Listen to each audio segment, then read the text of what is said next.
फी martial art में expert होता है, इसलिए वो सभी फाइटर्स को बड़ी आसानी से मार रहा होता है। लेकिन वहाँ बहुत सारे फाइटर्स आ जाते हैं, जिनमें से एक फाइटर फी को मारकर नीचे गिरा देता है। तब फी को अपना बचपन याद आने लगता है और हमें पता चलता है कि फी के पिता अनाथ बच्चों की मदद करते थे और उन्हें रहने की जगह देते थे। एक दिन उन्हें फायरी नाम का बच्चा मिलता है जो कि बहुत ज्यादा बीमार था। फी के पिता उसे अपने आश्रम में ले आते हैं और उसका ट्रीटमेंट करते हैं। तब फी फायरी को मोटिवेट करता है कि मैं तुम्हें कुछ नहीं होने दूंगा। साथ ही उसे बताता है कि मैं बहुत ताकतवर हूँ और मुझे कोई हरा नहीं सकता। अब कुछ सालों बाद हमें दिखाया जाता है कि ब्लैक टाइगर नाम की गैंग मजदूरों को वेयरहाउस से गायब कर रही है और जो भी मजदूर गैंग के खिलाफ होते हैं उन्हें मार दिया जाता है। ये जगह चीन के मरीन सिल्क रोड नाम से जानी जाती है। यहाँ सभी इलीगल काम होते हैं। इसके अलावा यहाँ नॉर्थ सी नाम की गैंग भी है जिसकी ब्लैक टाइगर गैंग से पुरानी दुश्मनी है। ब्लैक टाइगर गैंग फॉरेनर्स के साथ बिजनेस करने के अलावा अफीम और ह्यूमन ट्रैफिकिंग जैसे इलीगल बिजनेस भी किया करती है। इस गैंग के 3 बड़े बॉस हैं जिन्हें टाइगर कहकर बुलाते हैं। इसमें पहला टाइगर नॉर्थ इविल है जो कि मजदूरों का लीडर है। वहीं दूसरा ब्लैक क्रो है जो कि गैम्बलिंग बिजनेस संभालता है और इस जगह से ही सबसे ज्यादा पैसा आता है।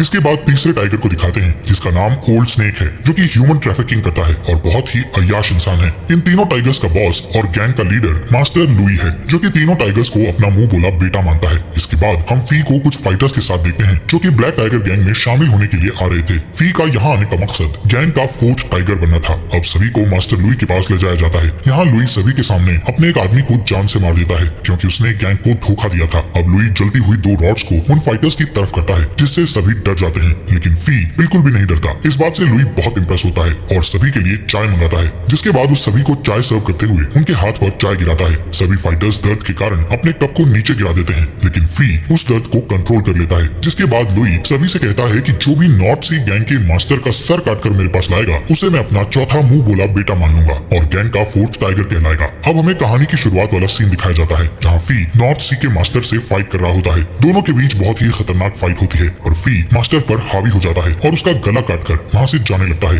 लेकिन तभी वहाँ नॉर्थ सी गैंग के लोग आ जाते हैं और फी से लड़ने लगते हैं। ये वही सीन था जो हमें शुरुआत में दिखाया गया था। फी उनसे मुकाबला करता है पर आखिरी में एक फाइटर उसे नीचे गिरा देता है। तब फी का साथी बिग टूथ फी को बचाने के लिए वहाँ रखे क्रैकर्स को जला देता है जिससे सभी फाइटर्स डिस्ट्रैक्ट हो जाते हैं और बिग टूथ मौका देखकर फी को बचाकर ले जाता है। जहाँ लुई फी के हाथ में नॉर्थ सी के मास्टर का सर देखकर उसे अपना चौथा बेटा मान लेता है। साथ ही अपने तीनों बेटों से कहता है कि वो इतने सालों में जो काम नहीं कर पाए वो फी ने एक दिन में कर दिखाया। यहाँ ब्लूटूथ फी से दोस्ती करता है और अपने बारे में बताकर वहाँ से चला जाता है। तब फी फिर से अपने बचपन की यादों में खो जाता है जहाँ वो अपने दोस्त फायरी, चुन और लिटिल फा के साथ खेल रहा था। फिर घर आने पर उसे पता चलता है कि लिटिल फा को एक आदमी पकड़कर ले जा रहा है, इसलिए फी अपने दोस्तों के साथ उसे बचाने जाता है। लेकिन वो आदमी फी को किक मारकर लिटिल फा को ले जाता है। पर अगले ही दिन फी के पिता उस आदमी को पकड़ लेते हैं जब उन्हें पता चलता है कि उसने लिटिल फा को बेच दिया है। इसके बाद हम प्रेजेंट में देखते हैं कि जहाँ नॉर्थ सी गैंग के मास्टर का बेटा वो अपने पिता का कटा हुआ सर देखता है तब वो कसम खाता है कि मैं अपने पिता की मौत का बदला लेकर रहूंगा। दूसरी तरफ फी गैंग के रूल के अकॉर्डिंग अपनी बैक पर टाइगर का टैटू बनवाता है। तब टैटू आर्टिस्ट उसे गैंग के बारे में कुछ खास बातें बताते हुए कहता है कि गैंग का पूरा पैसा एक ऐसे लॉकर में रखा जाता है जिसकी 2 चाबियां हैं। इन चाबियों में एक सिल्वर चाबी है तो दूसरी गोल्ड चाबी है। इन चाबियों का एक सेट लुई के पास है और दूसरा सेट उन दोनों टाइगर्स के पास है जो गैंग को ज्यादा मुनाफा देते हैं, यानी कि एक चाबी ब्लैक क्रो के पास है और दूसरी ओल्ड स्नेक के पास। अब रात में लुई सभी के सामने फी को अपना चौथा बेटा बनाता है। जिस दौरान ऑर्फन नाम की गैंग को देखते हैं जो कि ब्लैक टाइगर गैंग से बदला लेकर मजदूरों को न्याय दिलाने की कसम खाती है। जिसके बाद फी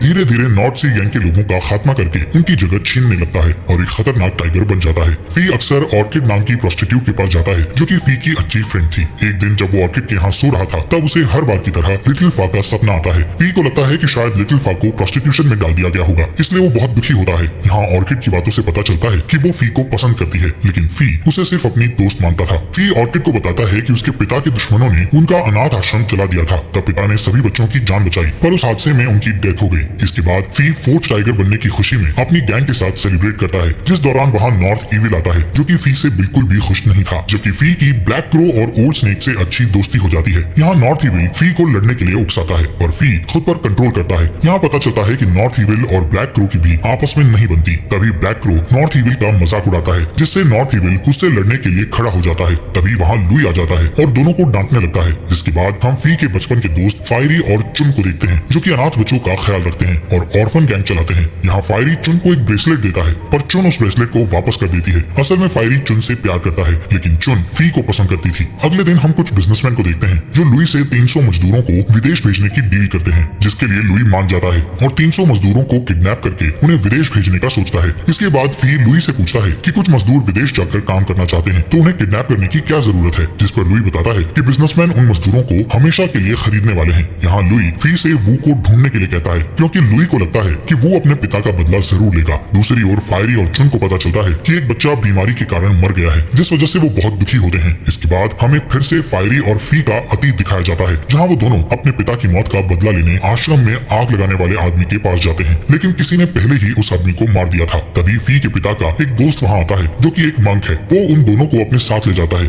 और कई सालों तक उन्हें मार्शल आर्ट्स की ट्रेनिंग देता है। साथ ही उन्हें सिखाता है कि बदला लेने से अच्छा लोगों की रक्षा करना होता है। फिर एक दिन दोनों की ट्रेनिंग कंप्लीट हो जाती है, तब दोनों मिलकर ऑर्फन गैंग बनाते हैं और लोगों की मदद करने का डिसाइड करते हैं। यहाँ हमें पता चलता है कि फी ब्लैक टाइगर गैंग में मजदूरों को बचाने के लिए शामिल हुआ है। इसके बाद हम चुन को देखते हैं जो कि लोगों के कपड़े सीलने का काम करके यहाँ रह रही थी। तभी ऑर्किड उसे देखती है और उसे सीलने के लिए अपने कपड़े देती है। असल में चुन इस काम के जरिए वो फी को मैसेज भेजा करते थे। यहाँ फी चुन के बैग में एक मैसेज रख देता है। ऐसा करते हुए उसे ऑर्किड देख लेती है, जिसके बाद फायरी और चुन उस मैसेज को देखते हैं जिसमें ओल्ड स्नेक के पास सोने वाली चाबी होने का जिक्र होता है। इसलिए अगली सुबह ऑर्फन गैंग प्लानिंग करके ओल्ड स्नेक से चाबी छीन लेते हैं। तब ओल्ड स्नेक अपने लोगों के साथ चुन का पीछा करता है और उसे पकड़ लेता है, लेकिन तभी वहाँ फायरी और उसके साथी आकर ओल्ड स्नेक पर अटैक करते हैं और उसे जान से मार देते हैं। इसके बाद वो उसकी चाबी की कॉपी लेकर उस चाबी को वापस उसकी पॉकेट में रख देते हैं। रात में लुई को पता चलता है कि ऑर्फन गैंग ने ओल्ड स्नेक को मार डाला है, लेकिन जब वो उसकी चाबी को देखता है तो बेफिक्र हो जाता है और इस मामले पर ज्यादा ध्यान नहीं देता।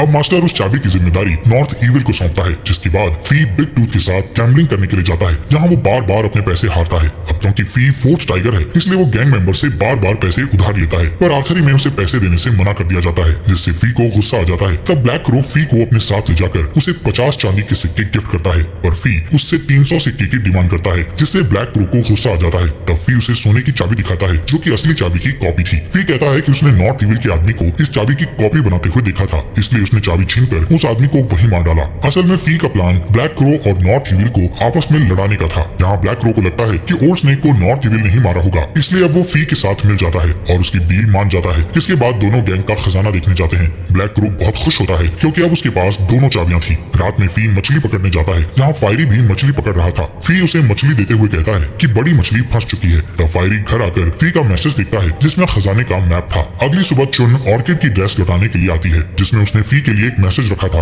ऑर्किड चुन से जेलस होती है क्योंकि फी चुन को पसंद करता है, इसलिए वो चुन से झूठ बोलती है कि फी अक्सर उसके कपड़े फाड़ देता है। इस बात से नाराज होकर चुन फी को देखे बिना ही वहाँ से चली जाती है। यहाँ फी मैसेज देखता है जिसमें लिखा था कि वो अगले दिन अपना काम शुरू कर देंगे, जिसके बाद लुई फी को अपने हथियार दिखाने के लिए ले जाता है। लुई बताता है कि ओल्ड स्नेक के मरने के बाद उसे लगता है कि कोई उसके खिलाफ षड्यंत्र रच रहा है। तभी वो अपने लोगों के साथ वहाँ आ जाता है और उनके बीच फाइट शुरू हो जाती है। लुई भी मार्शल आर्ट में एक्सपर्ट होता है, इसलिए बड़ी आसानी से अपने दुश्मनों को मारने लगता है। वहीं फी और वू के बीच फाइट होती है। वो फी पर हावी हो रहा होता है। इसी बीच वू के और भी लोग आ जाते हैं, जिनसे लड़कर लुई उन्हें मारने लगता है। दूसरी ओर वो फी पर कंटिन्यू अटैक करता है। तब लुई आकर उसे बचाता है, जिसके बाद फी मौका देखकर वू का हाथ काट देता है, पर फी उसे जान से मारना नहीं चाहता था, इसलिए लुई फी की तलवार पर किक करके वू को मार देता है। दूसरी ओर ऑर्फन गैंग लुई के अफीम वेयरहाउस को जला देती है, जिस दौरान फायरी को लुई के लोग देख लेते हैं और उसका पीछा करने लगते हैं। दूसरी तरफ ब्लैक क्रो चुन को भागते हुए देखकर उसका पीछा करता है। इधर मास्टर को कुछ समझ नहीं आता। तब फी इस मामले को सुलझाने के लिए वहाँ से चला जाता है। इसके बाद हम फायरी को उन लोगों से लड़ते हुए देखते हैं, लेकिन ज्यादा लोगों के कारण फायरी वहाँ फंस जाता है और वो लोग उसे पकड़ लेते हैं। वहीं ब्लैक क्रो चुन का पीछा करते हुए एक घर में पहुंच जाता है, जहाँ फी अपने लोगों के साथ पहले से ही उसका इंतजार कर रहा था। यहाँ पता चलता है कि चुन के पेरेंट्स को ब्लैक क्रो ने मारा था। अब वो सभी मिलकर ब्लैक क्रो को मार डालते हैं और उससे दोनों चाबियां चुरा लेते हैं, जिसके बाद फी चुन को बताता है कि वो भी उससे प्यार करता है और अगले ही दिन फायरी को ये बात बता देगा। चुन उससे ऑर्किड के बारे में पूछती है, जिस पर वो बताता है कि ऑर्किड सिर्फ उसकी दोस्त है। अब जैसे ही फी ब्लैक टाइगर के हेडक्वार्टर में जाता है तो देखता है कि उन लोगों ने फायरी को पकड़ लिया है। मास्टर लुई फी से उसे मारने को कहते हैं। तब फायरी लुई को बताता है कि उसका खजाना चोरी होने वाला है। ये सुनकर लुई अपने लोगों के साथ वहाँ निकल जाता है। तभी हम देखते हैं कि चुन सभी गरीबों के साथ मिलकर खजाने की चोरी कर लेती है। यहाँ फी फायरी को बचाने के लिए कहता है, जिस पर फायरी उसे ऐसा करने से मना कर देता है। असल में फायरी नहीं चाहता कि लुई को फी की सच्चाई का पता चले, क्योंकि उनका मिशन अभी पूरा नहीं हुआ था। फी उसे बचाना चाहता था, पर तभी वहाँ लुई अपने लोगों के साथ आ जाता है, जो फी को फायरी की जबान काटने को कहता है। लेकिन तभी गैंग के लोग ब्लैक क्रो की बॉडी लेकर आ जाते हैं। बॉडी चेक करने पर उन्हें ब्लैक क्रो की चेस्ट पर नॉर्थ ईविल की छड़ी का निशान दिखाई देता है, जिससे लगता है कि नॉर्थ ईविल ने ही ब्लैक क्रो को मारा है। असल में फी ने नॉर्थ ईविल की छड़ी की कॉपी से ब्लैक क्रो के चेस्ट पर वो निशान दिया था। नॉर्थ ईविल लुई से कहता है कि उसे फंसाने के लिए किसी ने ऐसा किया है और गुस्से में आकर फायरी को सब कुछ सच बोलने को कहता है, जिस पर फायरी उसके कान में कहता है कि वो कुछ नहीं बताएगा और अचानक ही अपनी गर्दन को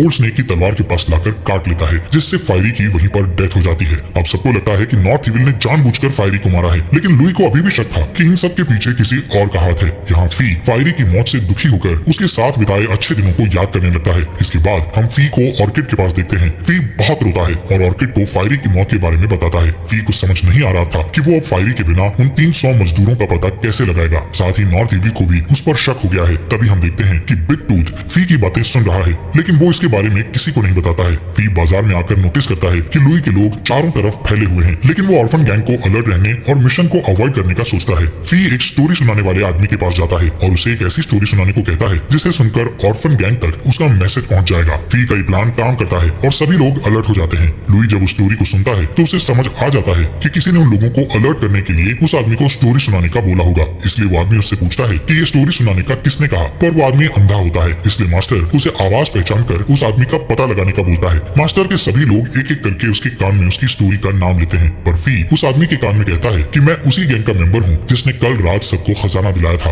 ये सुन वो अंधा आदमी मास्टर को फी का सच नहीं बताता। इसके बाद हम नॉर्थ इविल को देखते हैं जो अपनी सिक्योरिटी बढ़ाकर एक रूम में मसाज करवा रहा था। तभी ऑर्किड अपनी साथी के साथ वहाँ आती है और नॉर्थ इविल से मिलने का कहती है। ऑर्किड नॉर्थ इविल से मिलकर उसे फी की सारी सच्चाई बताते हुए कहती है कि मैं अपना फ्यूचर सिक्योर करना चाहती हूँ, इसलिए मैं तुम्हारे पास आई हूँ। यहाँ ऑर्किड की बातों से पता चलता है कि उसका असली नाम फा है और ये वही लड़की है जिसके बारे में फी हमेशा बात करता था। जिसके बाद नॉर्थ इविल उसके साथ रोमांस करता है। तब ऑर्किड मौका पाकर नॉर्थ इविल पर अटैक करती है, लेकिन वो उसे पकड़ लेता है और जान से मार डालता है। अब वो ऑर्किड की साथी की ओर आता है जो कि चुन होती है। जैसे ही नॉर्थ इविल उसके पास आता है वो उसे जान से मार देती है और वहाँ से भाग जाती है। यहाँ हमें पता चलता है कि ऑर्किड ने फी के लिए ही नॉर्थ इविल को मारने का डिसीजन लिया था, क्योंकि वो हमेशा के लिए फी के दिल में रहना चाहती थी। दूसरी तरफ फी को मजदूरों की लोकेशन पता चल जाती है। जब फी चुन के साथ होता है तब चुन उसे ऑर्किड की सारी सच्चाई बताती है, जिसे सुनकर फी की आंखों में आंसू आ जाते हैं। अगले दिन फी अपने लोगों को इकट्ठा करके लुई से लड़ने का कहता है और फिर सभी लोग पूरे शहर में लुई की सच्चाई के बारे में बताने लगते हैं, जिसके कारण सभी लोग लुई के खिलाफ हो जाते हैं। तब लुई ऐलान करता है कि जो भी फी को मारेगा उसका मुंह बोला बेटा बन जाएगा। जिसके बाद लुई के लोग पूरे शहर में दंगे करके लोगों को मारने लगते हैं। तभी हम फी को देखते हैं जो अपने साथी को बचाकर ले जा रहा होता है। तब बिग टूथ उसकी हेल्प करता है और गैंग के खिलाफ लड़ाई करता है। इसके बाद फी अपने साथियों के साथ जाकर मजदूरों को आजाद कर देता है